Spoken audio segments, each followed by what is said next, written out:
Thank you very much for having me. It's a pleasure to be the first speaker here in this series. Um, and this is more or less a trial in different respects, in the sense that I'm going to tell here a story about a new topic that I haven't told anywhere else yet, and I'm going to show some new materials that I haven't shown anywhere else yet. So in that respect, this is more or less a trial for everyone. So I hope you enjoy it, and it's could be a little bit rough along the edges, but maybe that's fun as well, right? So also looking forward to the responses to the story. Before I start actually with the story, I have to say that this is not a one-man show. It's a story that I actually developed with the help of a number of students who worked on thesis topics. My colleague Cindy Quick has also worked on a little bit on this topic already. We worked with people from commercial companies, Evert Boshoven, who provided me with data, and I will show their credentials later on in the end of the lecture. But this is not just my story. I tell it on behalf of everyone here. So this is going to be about dwelling mounds, and in Dutch they are generally known as terpen. Actually, I do not really like the term terpen because they are more or less attached to the northern Dutch coastal area in principle.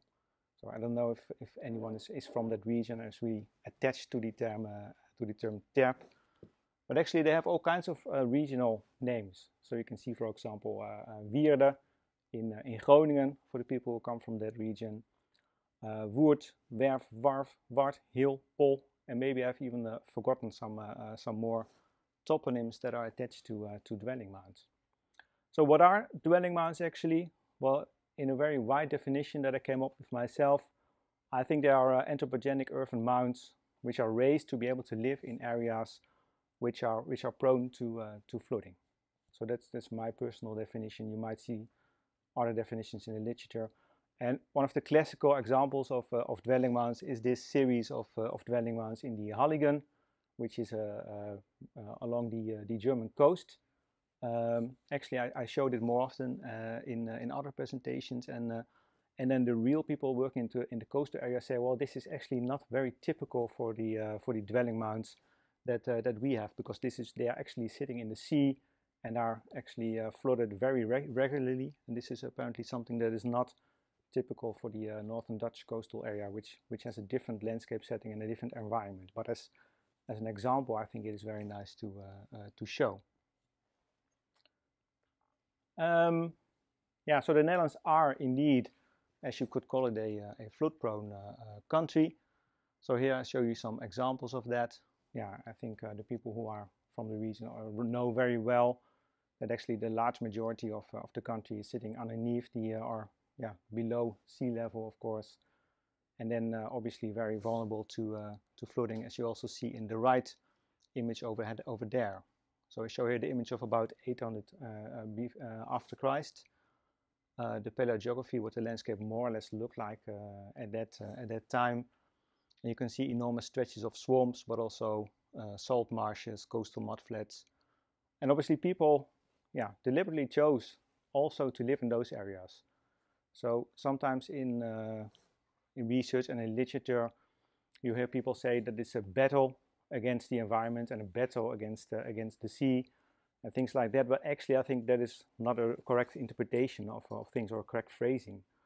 So people deliberately chose these environments because they also had a lot to offer. And of course, they had challenges because sometimes had to do with floodings, but people deliberately chose to still live in these landscapes. So battling against the water, I think, is too black and white as a phrase to use. Okay. So, as you probably are aware, the northern Dutch coastal areas, but also the coastal areas of Germany and Denmark even, they are especially known for the large density of dwelling mounds or terpen and wierden, as they are called over there, which are present in those landscapes. And I actually think that the Halligen are more or less over here, if I'm correct. So that's the example that I actually showed. Now, these landscapes have always, or these sites have always attracted a lot of attention from archaeologists because they were at one point generally dug away for commercial purposes because they were fertile soils in these dwelling mounds. And during those excavations, quite a lot of spectacular archaeology was found, well-preserved archaeology in dwelling mounds like Hegebeintum, for example, of which we have a core lying here, which is very special, but also sites like Ezinge, for example. Ezinge is a fantastic example. If you study prehistoric archaeology like I did way back, then you learn pretty quickly about Ezinge.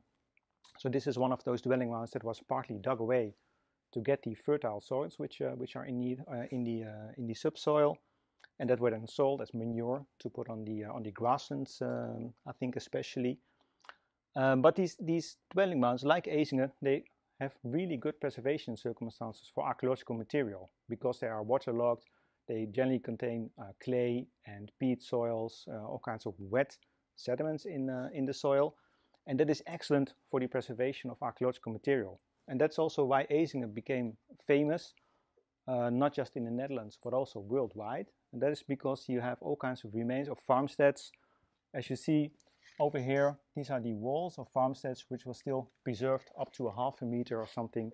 And they consisted of wattle and daub, and in Dutch you would call it vlechtwerk, twigs, and that were then covered with clay, as you can still see in some more primitive building forms in some parts of the world nowadays. And also, these dwelling mounds, because of those waterlogged conditions, they also offer great conditions for paleoenvironmental research. So they contain plant remains, they contain specific sediments, of course, and therefore they can tell you something about what the landscape of the contemporary inhabitants look like. So in what type of regions did these people actually live? Yeah, and then Hegebeintum, I'm not sure if you have already taken a look at the core over there. Hegebeintum is one of those dwelling mounds in the northern Dutch coastal area in Friesland. It's a special one because it's the highest dwelling mound in the Netherlands. I think it's about 7 or 8 meters. You can read it over there, and it has been inhabited since the Iron Age. So about 2,500 years of continuous habitation in this dwelling mound. So imagine how much information you can get from that, from the archaeology about the paleo environment over time, about the challenges that the people had to deal with. So yeah, you can create stories based on the information which is in these profiles. And actually, because of the all kinds of extraction of those humic layers that are in the dwelling mound, the dwelling mound cells became unstable. So the building, the church on top of it, which actually is of medieval origin, started to show cracks, and it started to, how do you call it, sag away. It became really unstable. And therefore, during several occasions, they tried to stabilize it. And in 2014, 2015, they wanted to make a cement layer underneath it, if I'm correct. And that is when they took the opportunity to also take these samples. So they took big mechanical corings, and this is one of two, I think. Is that right, Stefan? Yeah. So one is here, and the other one is in the museum that is now very close to the site. So if you are close to Hegebeintum, then I would really recommend that you go there and take a look, because it's really spectacular. You might wonder what those skeleton is. That's part of an early medieval cemetery, which was found on the dwelling mound of Ezinge. Actually, this is a female skeleton of which the face was also reconstructed at some point. This is a completely different story, maybe for another lecture. So, now just to summarize, these northern Dutch coastal areas and all those dwelling mounds which are sitting there contain all kinds of information about archaeology, about landscapes, about challenges. And actually they were already noticed by people like Pliny the Elder, who has a famous quote. I'm not going to read it out, but it seems that he's looking on these dwellers and he has a bit of a pity with these people that they have to live in these horrible circumstances, like often classical writers. That is the position that they generally take if they look at the barbarians up north. So it's very much a colored text, of course, but it's really nice to have these texts from almost 2,000 years ago. And here's also a nice reconstruction by Ilko Glimmerveen, an artist who I often work with, to actually visualize the landscapes, what they look like. He didn't make it for me, I just borrowed it. But this is maybe an impression of what the turf landscape or the dwelling mound landscape of the northern Dutch coastal area must have looked like some 2,000, 1,500 years ago. Yeah, so I could almost end here with a nice wrapped up story, but it's only part of the story.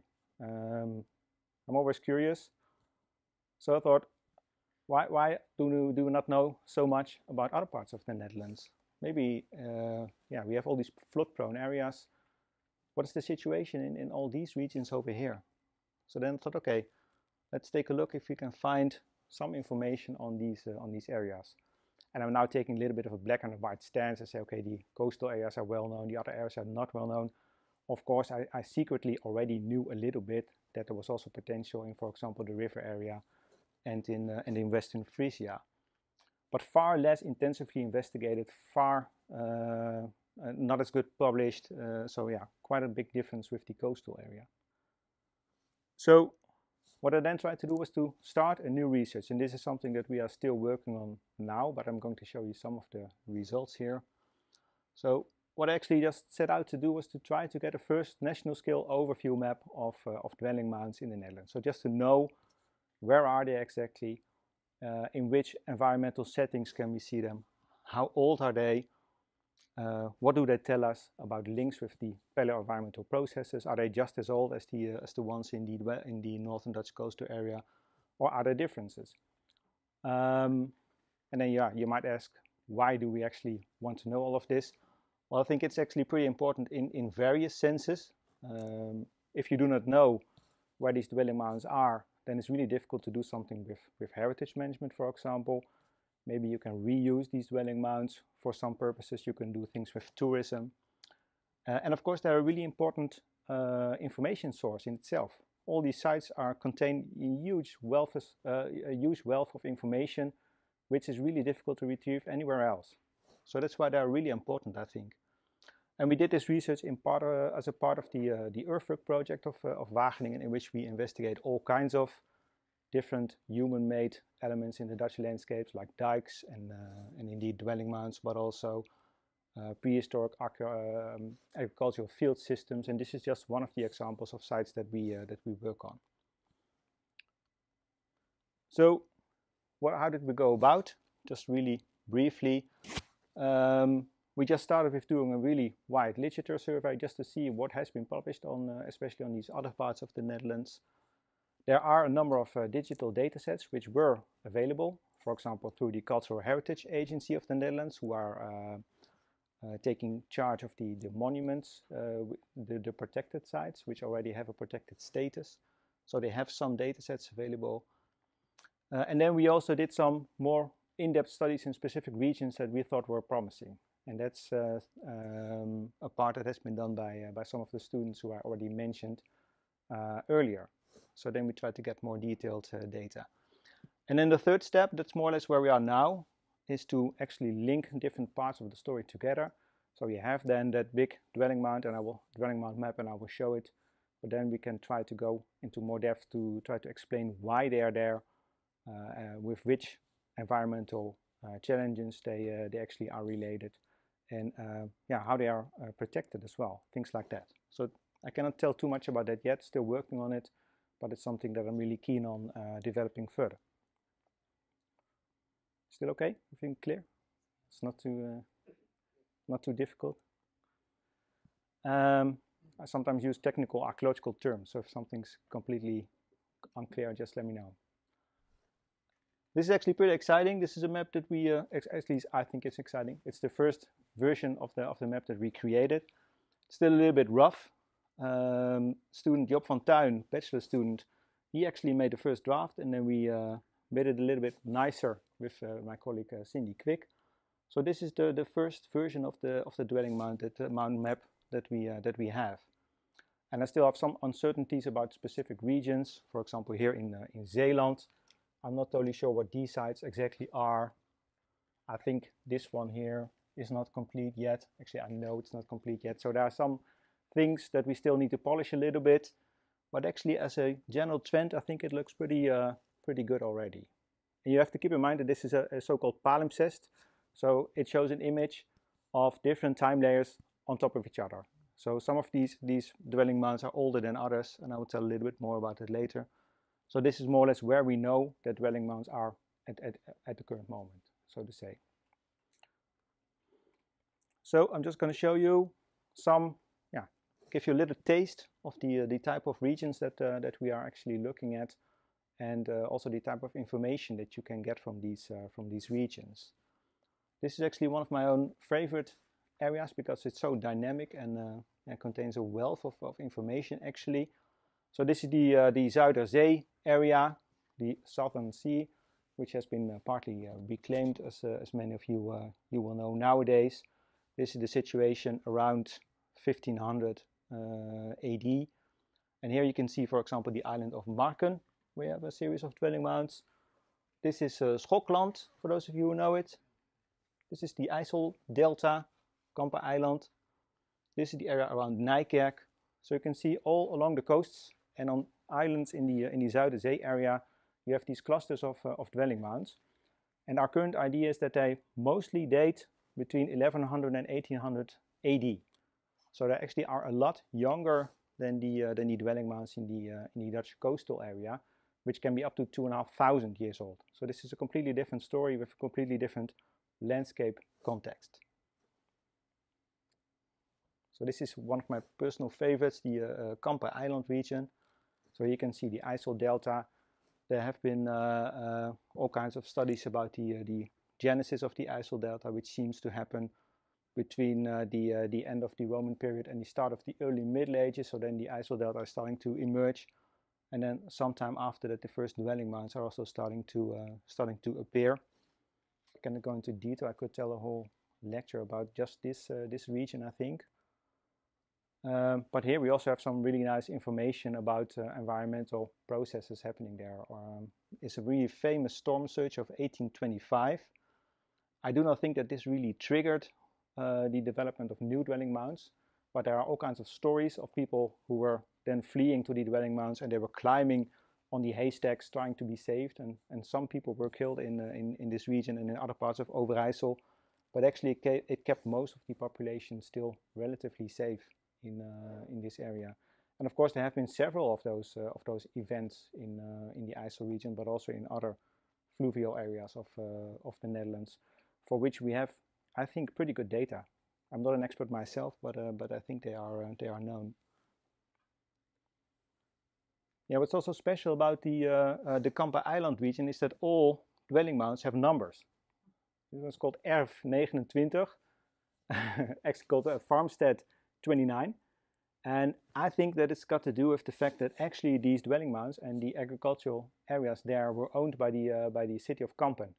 So the people who farmed there, they had to pay taxes to the city of Kampen, which is also reflected in all kinds of tax registers. And still, those names, they are still present in the modern day landscape. And this is a museum farm called Erf 29, and obviously for historical geographers, this is a gold mine. All this really detailed information about the individual farms, but also about other connections with cities, for example. Yeah. How am I time-wise? Is it okay? Yeah. Good. Another example. I have to go a bit quickly, but maybe it's nice just to give you a little bit of an idea of these different regions. So the Central Dutch River area contains quite a large number of dwelling mounds. They are also mainly medieval in origin, so we think that the dates are roughly between 1200 and 1900 AD. Could be a little bit older in some circumstances. I don't really know exactly yet, but this is more or less what you have to think about. And obviously this is a hugely dynamic area with all kinds of flood channel changes, and people had to interact with that. So there's probably all kinds of dynamics playing there. And another student, Gijs Eigeraam, did a detailed study of the Betuwe region. He also scored on a number of these dwelling mounds, which gave us another level of information actually. And what's also interesting, if you look, for example, here, so you probably have noted already that there are all kinds of lines here, like clear linear arrangements of dwelling mounds, and that's something that we see in other parts of the country as well. And I'll come back to that later if I have a bit more time left. So this is a map that Gijs Eigera made for his master's thesis. There you can see our ongoing work. I helped him coring because it's just fun to get a feel of these dwelling mounds, of course. Actually, they are far less complex than the very complex sequence that you see here for Hegebeintum. They generally contain just 2 or 3 stratigraphic units, generally of clay. So I do not think that they are that complex, even though they might have had different habitation phases or maybe hiatuses. It will actually vary pretty largely for each of the sites that you study. But in general, I think they are less complex with regard to the stratigraphy than the ones in the Dutch coastal areas. And what's interesting in the Betuwe region is that many of these dwelling mounds also have very nice architecture on them. They are called T-shaped houses, which are actually pretty luxury houses, generally dating from the 18th and the 19th century. And you can almost see a one-on-one relation between those luxury houses and the dwelling mounds that are sitting on top of them. It's pretty interesting. If you just drive through the Betuwe, then you will see it pretty quickly. Yeah, this is interesting in the sense that obviously these dwelling mounds, they actually developed in landscapes which already have habitation history before it. So before the area was diked, or embanked, as I should probably say in English, you already had late prehistoric and early historic habitation in these regions. And this is one of the very nice soil maps which is available for the Betuwe region. And here you can see in brown, you can see spots which are called in this map oude cultuurgrond. They're also called woongronden, I think, oude woongronden, sometimes on soil maps. And those are actually areas where in general habitation already goes back to Roman period or maybe even before. So they often contain all kinds of archaeological material as well, but they are not raised. So that's a big difference actually with the dwelling mounds. And the general idea is, which is something that I personally did not really expect, is that you first have an embankment of the river area, and that only after the embankment, so after the dikes were created, that then the dwelling mounds were built.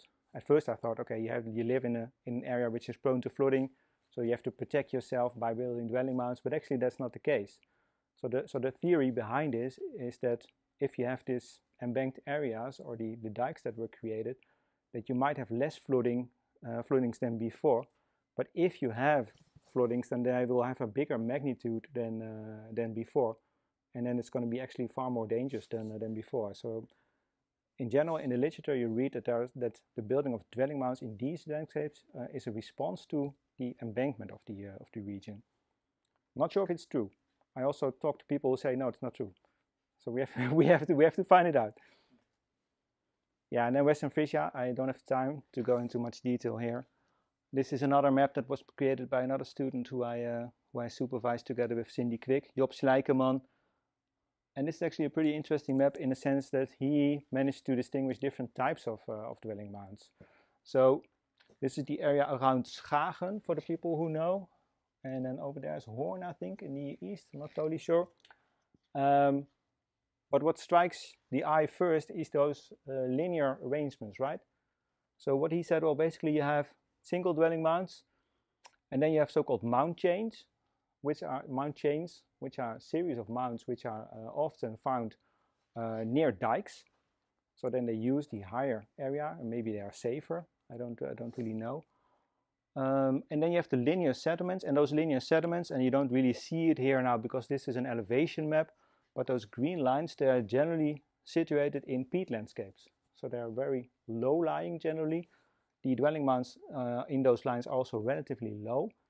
And one of the hypotheses is that these actually are things that are similar to the peat colonial villages that you have in the peat landscapes of the northeastern Netherlands, for example. So that they would be rectangular strips of farmsteads from which the environment was then reclaimed, mainly for peat cutting and for agriculture.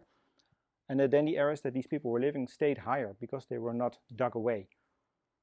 And if you can still call that a dwelling mound, then it's that's debatable, I would say.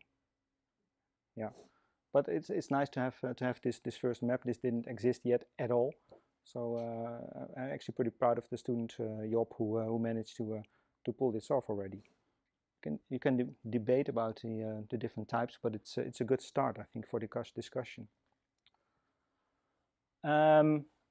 So I think it was on the map, which I showed earlier, the first overview of dwelling mounds, but actually we found more than 4,000 dwelling mounds scattered over the Netherlands, maybe even 4,500. It depends on what the actual map will look like. So they contain a huge amount of information about the Dutch landscape and about the Dutch environment.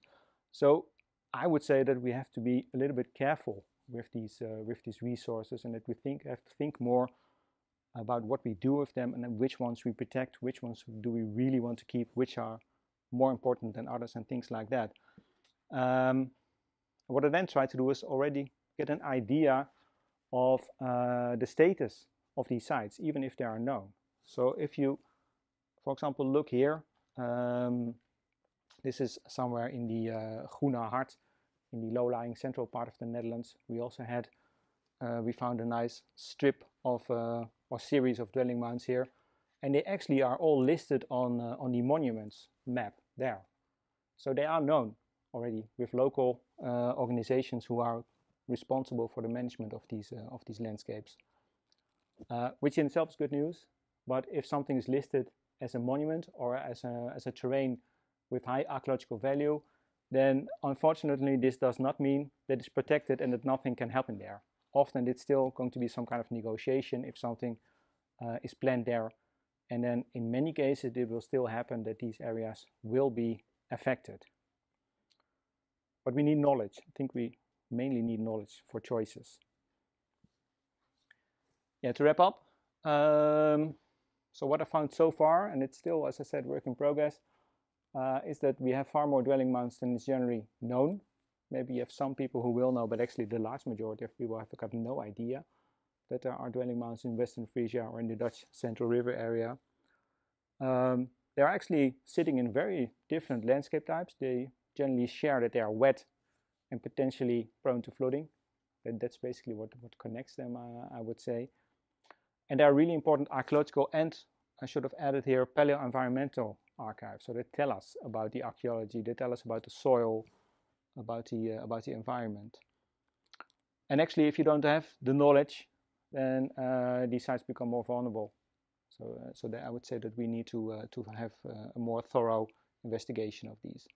So what we're now trying to do, and I'm first setting out to write a first overview paper of it, is trying to correlate the exact landscape setting and the environmental challenges which are happening at these locations. So for example, how does the construction of sites at Kampen Eiland, how does it relate to the genesis of the IJssel Delta? Do we have specific floodings or events that we can connect the first series of dwelling mounds with? Yeah, and also see what kind of diversity is present in these sites. Actually, they are far more diverse than I would have expected to begin with.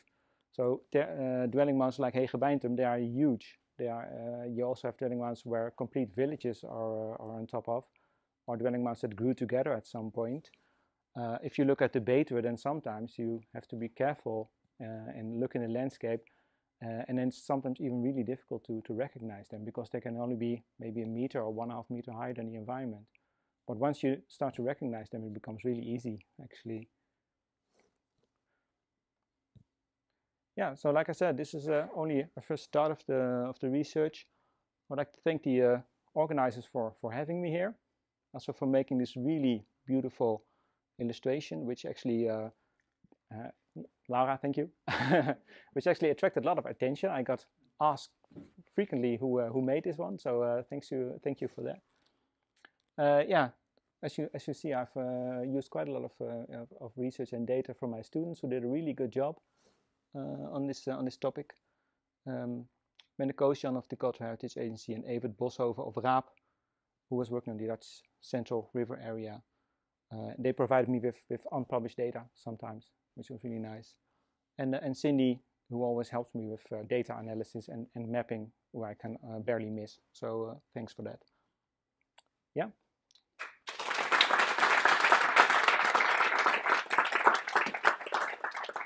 Thank you, Roy. We have time for 1 or 2 questions. Is there any questions from the audience for Roy? How do you tell these from the grafheuvels? is it just because those are only in the higher sandy areas, or are there ever grafheuvels, for example, in the Betuwe? There also were grafheuvels, or grafheuvels in English is barrows or burial mounds on prehistoric burial sites. They were there in these wetland settings as well. But distinguish then that you know it's a dwelling mound and not a burial mound. It is sometimes just a matter of looking at the environmental context. So if you, like you said, the large majority of burial mounds that we still know nowadays are sitting on higher ridges, push moraines or cover sand ridges, things like that. Places which do not really need an elevation for people to live on because they're high already. But you can also core, and if you do augerings in these sites, then you'll pretty quickly know. And burial mounds or barrows are generally relatively shallow. They're rarely higher than 1.5 meter. Yeah. There's some big ones in Wolfhaze. Yeah, they're reconstructed. They're not. Sometimes they get a little bit enthusiastic with raising them. Yeah. Any other questions from the audience? Yeah. You showed that there are some dwelling mounds in peat area. I would say if you use local material to build a hill, it will oxidize very quickly. So how does it work in practice? Yeah, it's generally the. I didn't tell much. Oh yeah. It's generally the peat is not used for raising the mounds. It is often clay, which is if it's nearby. Like I read it up at Hegebeintum because I was afraid that someone would ask, but it's I wasn't involved there. It generally consists of silty clay in this context. Sometimes it's mixed with dung, for example, mest, manure. Clay particles, but also refuse of the people who are living there. So you often find fine material, archaeological remains in it as well. And I think that Stefan mentioned to me before the talk that in the other profile from Hegebeintum there was even a human bone in the in the core. That's right? Yeah. Because people were buried under the church, so that's why in the top part, in the other half of the core, there was a human bone sticking out. Yeah, yeah.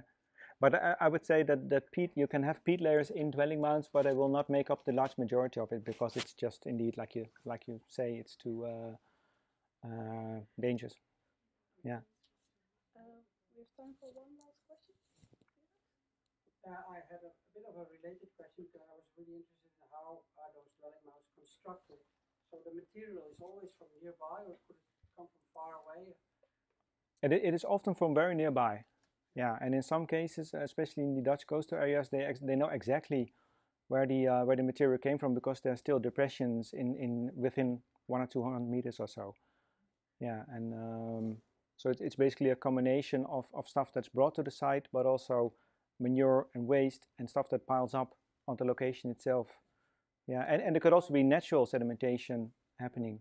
Right, in peat soils, of course, it will sink, right? I mean, like now in Gouda, if they build a house, it will just disappear. Yeah, that's right. But I would say the large majority are not situated on the peat itself. Right. They will have chosen spots which were already a little bit higher. That could explain the location of the. Yeah.